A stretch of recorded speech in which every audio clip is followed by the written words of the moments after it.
Alright, this video is about box jumps and how I think stationary box jumps are not a good exercise, and the way that we do them instead. We do them laterally.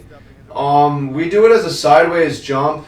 If you're a 2-foot jumper, you've probably noticed that you jump something close to sideways, if not the full 90 degrees, probably over 45. And the reason for that has everything to do with squat and deadlifting biomechanics. It's basically just easier to maintain your balance if you're being pushed sideways during a squat than if you're being pushed forward. Obviously, you can ask anyone anytime that your knees are coming out far in front of your toes.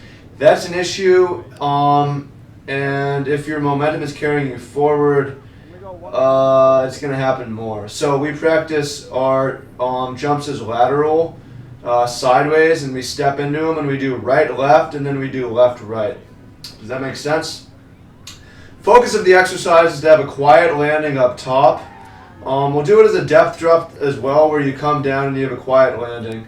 But the key is just to be silent, really controlled. You can set a glass of water up at the top of your box if you want to work on that more. And then there's my landing. I don't drop off forward. I drop off however is going to be easiest. I drop off backwards because the stakes are basically lower of me falling out backwards. It's less likely for me to have a knee explosion than if I go forwards, like I fall forward in my squat, right? That's the idea. Also, if I'm jumping from something close to sideways, I'm going to peak something. Yeah, I'm going to continue that rotation that I had. If I had 90 degrees into that last step, I might have another 90 degrees in the air, and then I land perfectly backwards, which makes for an easy squat.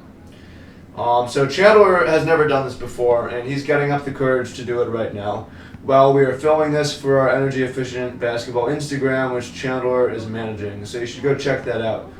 But obviously the stakes of this is somewhat high, because if you mess up, you could bust your toes open against concrete. Here he goes. Nope, didn't do it. Oh yeah, I was testing. I had him check to see if he got over, and he got high enough, as you can see.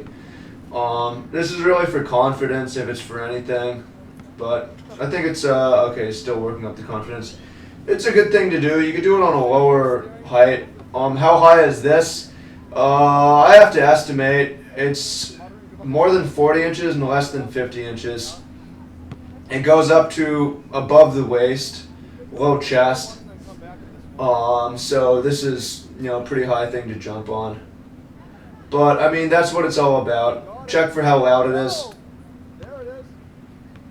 Not the quietest, so it's something to work on. But that was the first one. For the first one, pretty darn good. How the landing is pretty quiet, not the worst. So that's really what we practice for. I think conventional, just stationary jumping forward is not really the way to go. The body is designed to jump up. You create forward momentum on your jump by running. Otherwise, you just jump straight up. So that's kind of the reason why we do it this way. And it makes more sense with what's functional of how the body actually works. Also of note that you don't see in this video, but we alternate steps. Instead of going right-left, we'll go left-right as well. That was not a good landing up top in the concrete. It was loud, as you can hear. Any amount of noise is bad because it means impact, but that's the lateral box jump.